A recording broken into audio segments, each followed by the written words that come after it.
আমরা যখনই কোনো রোগীকে বলি যে আমরা সন্দেহ করছি আপনার হার্টের একটা ব্লক আছে, তো রোগীদের যে প্রচলিত প্রশ্ন আমাদের কাছে সেটা হলো যে স্যার, যদি ব্লক ধরা পড়ে তাহলে কি হবে?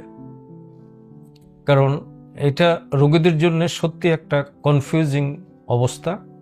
প্রথমে বুঝতে হবে যে অ্যানজিওগ্রাম একটা পরীক্ষা বা বিশেষায়িত পরীক্ষা আমরা বলতে পারি, যার মাধ্যমে আমরা জানতে পারি আমাদের হৃৎপিণ্ডের উপরের যে রক্তনালী অর্থাৎ করোনারি সার্কুলেশন রয়েছে সেখানে কোনো ব্লক বা ন্যারোয়িং আছে কিনা, থাকলে সেটা কত ভাগ, কোথায় এবং কয় জায়গায়।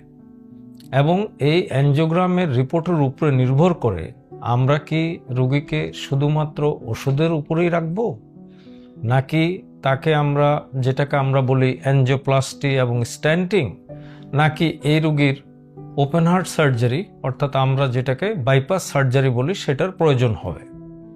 এখন ধরেন একজন রোগীর একটা হার্ট অ্যাটাক হয়ে গেল,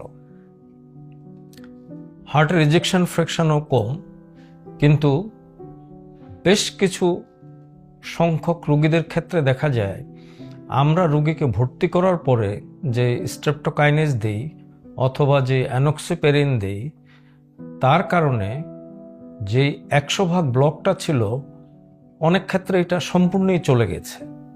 সেই ক্ষেত্রে এই রোগীর শুধু ওষুধের মাধ্যমে চিকিৎসা সম্ভব। আবার যার মেইন নালীগুলি ভালো আছে কিন্তু তার কিছু শাখা নালীতে ব্লক আছে, এই রোগীদেরকেও আমরা ওষুধের উপরেই রাখি। কিন্তু আমার যদি লেফট করোনারি এলইডি বা এলসিএক্স বা রাইট করোনারিতে কোনো 80-90% ব্লক থাকে, সেক্ষেত্রে আমরা সচরাচর অ্যানজিওপ্লাস্টি এবং স্ট্যান্টিংয়ের মাধ্যমে চিকিৎসা দিয়ে থাকি। আবার যদি কোনো রোগীর আমাদের লেফট মেইন সেখানে যদি 50-এর উপরে ব্লক থাকে, তার মধ্যে যদি এলইডি এবং এলসিএক্স বা মেজর ওএমে কোনো বড় ব্লক থাকে, সেই সঙ্গে যদি আমার আরসিএটাও 100% ব্লক থাকে এবং উল্টা দিক থেকে রক্ত আসে যেটাকে আমরা বলি রেট্রোগ্রেড ফিলিং, সেই ক্ষেত্রে এই ধরনের রোগীদেরকে আমরা বাইপাস সার্জারির জন্য রেফার করি। এখন তার সঠিক চিকিৎসা কি হবে অ্যানজিওগ্রাম না করা পর্যন্ত এটা নির্ধারণ করা আমাদের পক্ষে কোনোভাবেই সম্ভব না।